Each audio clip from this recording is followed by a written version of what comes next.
Hi friends, welcome back to my channel తను stories. నా ఛానల్ని కొత్తగా ఎవరైనా చూస్తుంటే ప్లీజ్ సబ్స్క్రైబ్ చేసుకొని సపోర్ట్ చేయండి. స్టోరీలోకి వెళ్ళిపోదాం.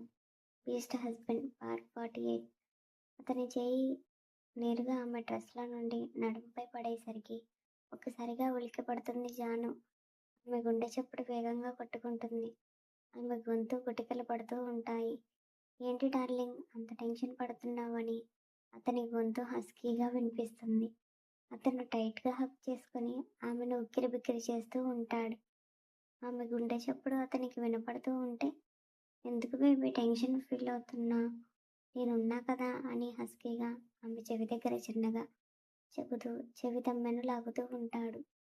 ఆమె రెండు కాళ్ళను అతని నడుము చుట్టూ వేయించుకొని ఆమె చుట్టూని పక్కకి నెట్టి మెడభాగంలో చేతులు పట్టి ముందుకు లాక్కొని ఆమె పెదవులు అందుకుంటాడు.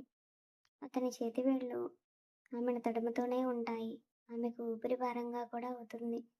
ఆమె కష్టంగా ఊపిరి తీసుకుంటూ ఉంటే, అతడు ఇంకా హార్డ్గా కిస్ చేస్తూ ఉంటే ఆమె తట్టుకోలేక వెనక్కి నెట్టేస్తుంది. అతడి బాడీలో కూడా ఆల్రెడీ కంట్రోల్ మిస్ అయింది.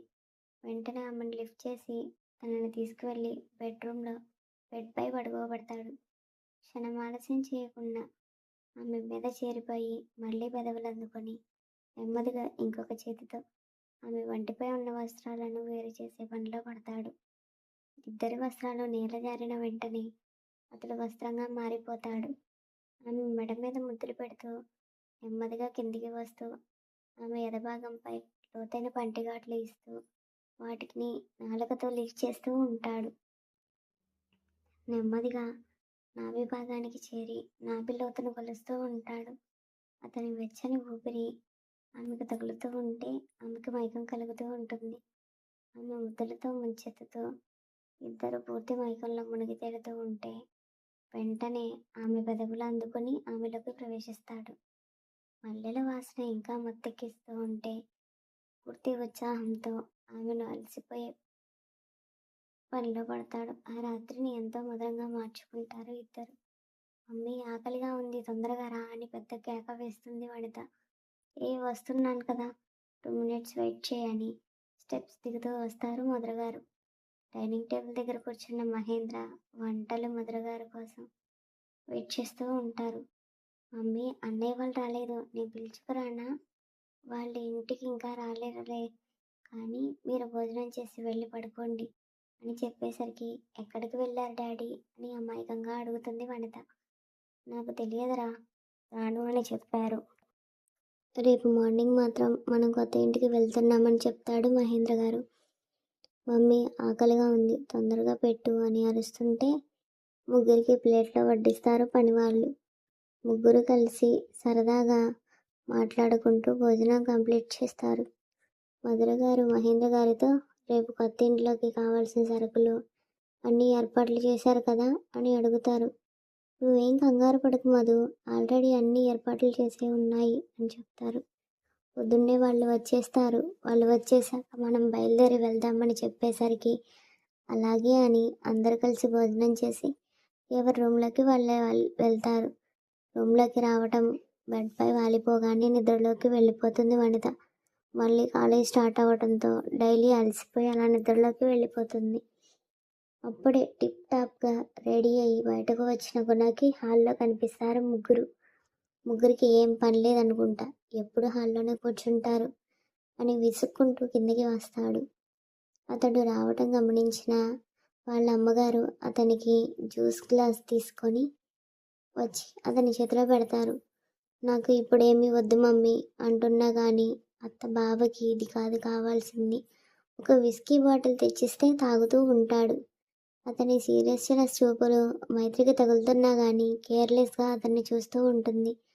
అలా నడుచుకుంటూ బయటకు వెళ్తున్న అతని వెనకే బయటకు వెళ్తుంది మైత్రి. ముందుగానే ఆమె చెప్పి ఉండడంతో పురుషోత్తం గారు సైలెంట్గా చూస్తూ ఉంటారు. బయటకు వచ్చి కారులో కూర్చొని కారు స్టార్ట్ చేయబోతున్న టైంలో ఆమె కూడా పక్క సీట్లో సెటిల్ అవుతుంది. ఏయ్, నువ్వెక్కడికి నాతో అని సీరియస్గా గుణగొంతు వినిపించేసరికి నువ్వెక్కడికి వెళ్తే అక్కడికి బావా అని అమాయకంగా మొహం పెట్టి మాట్లాడుతుంది. నేను చావడానికి వెళ్తున్నాను, నువ్వు నాతో వస్తావా అని కోపంగా అరుస్తాడు. చావులో కూడా నీకు తోడుగా ఉంటాను బావా అని మొహంలో మొహం పెట్టి మాట్లాడుతుంది మైత్రి. నువ్వు ముందు కారు దిగలేదనుకో నేనే తోసేస్తాను అని కోపంగా అరుస్తున్నా సరే పట్టించుకోకుండా సీట్ బెల్ట్ పెట్టుకొని బయటకు చూస్తూ ఉంటుంది. ఎంత మాట్లాడుతున్నా అతన్ని పట్టించుకోకుండా ఉండేసరికి కోపం పెరిగిపోయి ఆమె రెక్క పట్టుకొని ముందుకు పట్టుకొని గట్టిగా లాగుతాడు. రెప్పపాటు క్షణంలో జరిగిన దానికి ఆమె కళ్ళు పెద్దవిగా చేసి చూస్తుంది. ఏంటి మరి ఎక్కువ చేస్తున్నావు? నాకు నచ్చిన చోటుకి వెళ్ళడానికి కూడా నీ పర్మిషన్ కావాలా ఏంటి? నువ్వు ముందు ఇక్కడి నుండి దిగలేదనుకో నేనే తోసేస్తా అని ఎర్రబడ్డ కళ్ళతో చూస్తూ ఉంటాడు. నేను దిగను బావా, నువ్వేమైనా చేసుకో అని సీరియస్గా అతని వైపు చూస్తుంది. కోపం విసుగు రెండు వచ్చిన అతడు కారులో నుండి దిగి లోపలికి అడుగులు వేస్తూ ఉంటాడు. సక్సెస్ఫుల్గా బయటకు వెళ్లకుండా అడ్డుకున్నాననే సంతోషంతో ఎగురుకుంటూ అతని వెనకే లోపలికి వస్తుంది. బయటకు వెళ్ళిన ఇద్దరు గోడ కొట్టిన బంతిలాగానే లోపలికి రావటం ఆశ్చర్యంగా అనిపిస్తుంది పురుషోత్తం గారికి. సీరియస్గా వస్తున్న కొడుకు మొహం చూస్తేనే కోడలు ఏదో చేసిందని అర్థమవుతుంది. కోపంగా విసుగ్గా మెట్లు ఎక్కుతూ వెళ్తూ ఉంటే అత్తయ్య 2 జ్యూస్ గ్లాసులు తీసుకురా అని ఆర్డర్ వేస్తుంది. కోపంగా వెళ్ళిన అతడు డోర్ పెద్ద సౌండ్ వచ్చేటట్లుగా విసురుగా వేసుకుంటాడు. ఏంట్రా అంత కోపంగా ఉన్నాడు, ఏం చేసావేంటి అని అడిగేసరికి ఎక్కడికి వెళ్తే అక్కడికి వస్తానన్నాను మావయ్య, అందుకే కోపంలో ఇంట్లోకి వచ్చేసాడని చెప్తుంది. నా కొడుక్కి తగ్గ కోడలు నువ్వేనే, అందుకే నీకు ఇచ్చి పెళ్లి చేయాలనుకుంటున్నాను అని సంతోషంగా చెప్తారు ఆయన. మీరేం బాధపడకండి మావయ్య, నీ కొడుకుని ఎలా లైన్లో పెట్టాలో నాకు తెలుసు కానీ అని నవ్వుతూ చెప్తుంది. ఇలాగే సంతోషంగా ఎప్పుడూ నవ్వుతూ ఉండు తల్లి అని ఆశీర్వదిస్తాడు. జ్యూస్ గ్లాసులు తీసుకువచ్చిన ఆవిడ దగ్గర నుంచి ట్రే తీసుకొని మళ్ళీ అతని రూమ్ వైపుగా అడుగులు వేస్తుంది. ఈసారి రూమ్ లాక్ చేసే ఉంచడంతో ఎంత ఓపెన్ చేసినా రాదు. హాల్లో ఉన్న పురుషోత్తం గారిని, మావయ్య నీ కొడుకు లాక్ చేసుకున్నాడు, ఇంకొక లాక్ ఇవ్వు అని ఆర్డర్ వేస్తుంది. ఆయన ఇంకో కీ తీసుకువచ్చి ఆమె చేతిలో పెట్టిన వెంటనే డోర్ ఓపెన్ చేసుకొని లోపలికి వెళ్తుంది. బాల్కనీలో కూర్చొని సిగరెట్ ప్యాకెట్ అయ్యేదాకా స్మోక్ చేస్తూ ఉంటాడు. ఆమె మీద ఉన్న కోపాన్ని సిగరెట్ ప్యాకెట్ మీద చూపిస్తూ సిగరెట్స్ని కాల్చుతూ గాలిలో పొగలు ఊదుతూ ఉంటాడు. బయట మొత్తం పొగ నిండుకొని కనిపిస్తుంది. రూమ్లోకి వచ్చిన ఆమెకు బాల్కనీలో స్మోక్ వాసన వచ్చేసరికి ఆమె అడుగులు అటువైపుగా పడతాయి. అక్కడే ఉన్న చైర్లో కూర్చొని స్మోక్ చేస్తూ కనిపిస్తాడు గుణ. అలా వయ్యారంగా నడుచుకుంటూ అతని ముందుకు వెళ్ళి, ఇదిగో బావా జ్యూస్ తాగు, కోపంగా ఉన్నావు కదా, కాస్త చల్లబడతావని ఎటకారంగా మాట్లాడుతుంది. నేనే లాక్ చేశా కదా, నువ్వు లోపలికి ఎలా వచ్చావే అని సీరియస్గా అడిగితే, ఎలా వస్తాను, మావయ్యని అడిగి ఇంకో కీ తీసుకొని వచ్చాను. ఒక నిట్టూర్పు వదిలి అయిపోయిన వెంటనే సిగరెట్ని పక్కన పడేసి ఆమె వైపు కోపంగా చూస్తూ ఉంటాడు.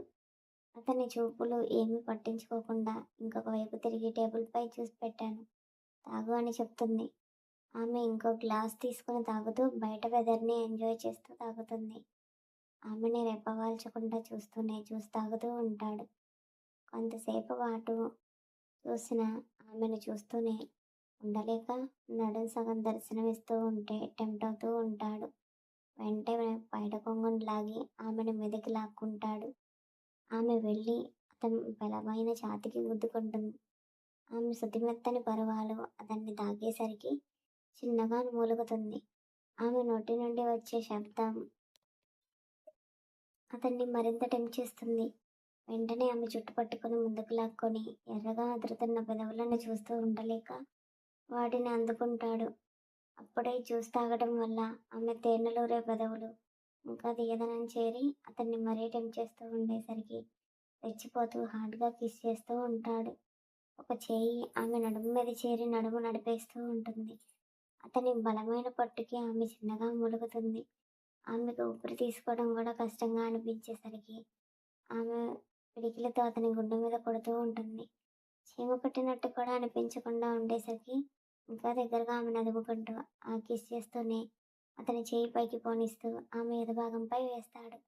గుణ ఒక చెయ్యి ఆమె ఎదభాగంపై పడేసరికి ఒక్కసారిగా ఉలిక్కి పడుతుంది. అతన్ని వదిలి దూరం జరగాలని ప్రయత్నిస్తున్నా సరే ఇంకా వదలకుండా అతని చేతిపై ఒట్టను పెంచుతూ ఉంటాడు.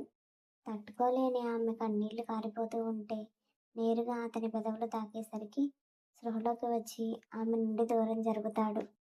ఆమె ఊపిరి తీసుకోవడానికి చాలా కష్టంగా అనిపించేసరికి ఒక్కసారిగా లాంగ్ బ్రీత్ తీసుకొని నోరు తెరిచి మరీ గాలి పీల్చుకుంటుంది. ఆమెను దగ్గరికి లాక్కొని వెన్ను నిమురుతూ ఉండేసరికి కొంతసేపటికి తేరుకుంటుంది. స్ట్రాంగ్గా ముద్దు పెట్టుకుంటేనే తట్టుకోలేకపోతున్నావు నువ్వు. ఇంకా నన్ను భరిస్తానంటున్నావు ఏంటే అని వెటకారంగా మాట్లాడతాడు. నువ్వు ఏం చేసినా సరే భరిస్తాను బావా. నీ చేతిలో నువ్వు నన్ను చంపినా కానీ హ్యాపీగానే ఫీల్ అవుతాను. అతని కళ్ళల్లోకి కళ్ళు పెట్టి చూస్తూ మాట్లాడేసరికి ఏం మాట్లాడలేక ఆమె కళ్ళల్లోకి సూటిగా చూస్తూ ఉండిపోతాడు. వెంటనే ఆమె దూరం జరిపి నువ్వు ఇక్కడి నుండి వెళ్ళిపోవే. నాకు నిన్ను చూస్తే పిచ్చి పిచ్చి ఆలోచనలు వస్తున్నాయి. నన్ను కుదురుగా ఉండనివ్వట్లేదు. ఏం చేస్తున్నానో కూడా అర్థం కావట్లేదు అని జుట్టులో చేతులు పెట్టుకొని జుట్టు లాక్కుంటూ ఉంటాడు. నాకు అసలు కంట్రోల్ చేసుకోవడం చాలా కష్టంగా ఉంది. హెడేక్ వచ్చేస్తుంది. విపరీతంగా జుట్టు పీక్కుంటూ అరుస్తూ ఉంటాడు. ఏంటి బావా కంట్రోల్ చేసుకోవడం కష్టంగా ఉందా? నిన్నెవరు చేసుకోమన్నారు? నేను నీదాన్ని. నువ్వు కంట్రోల్ మిస్ అయినా కానీ నాకేం ప్రాబ్లం లేదు అని అతని ముందు తలదించుకొని మాట్లాడుతుంది. నీకు బాగా పిచ్చి ముదిరిపోయింది. నువ్వు ఇక్కడి నుండి వెళ్ళలేదనుకో 2 రోజులు బెడ్ మీద లేకుండా పోతావు అని సీరియస్గా అరుస్తాడు. నీతో కలిసి చచ్చిపోవడానికైనా సిద్ధమే బావా. కానీ నిన్ను ఒంటరిగా వదిలే ప్రసక్తి లేదు అని కోపంగా మాట్లాడుతుంది. ఆమె మాటలకి రెచ్చిపోయిన అతడు వెంటనే ఆమెను లిఫ్ట్ చేసి తీసుకువెళ్ళి బెడ్పై పడేస్తాడు. బెడ్పై ఉన్న ఆమెపై చేరిపోయి పూర్తి బరువును ఆమె మీద వేసేస్తాడు. To be continued. మిస్టేక్స్ ఉంటే ఇగ్నోర్ చేయండి. మళ్ళీ ఇంకొక అప్డేట్తో మీ ముందుకు వస్తా. అంతవరకు బాయ్, టేక్ కేర్.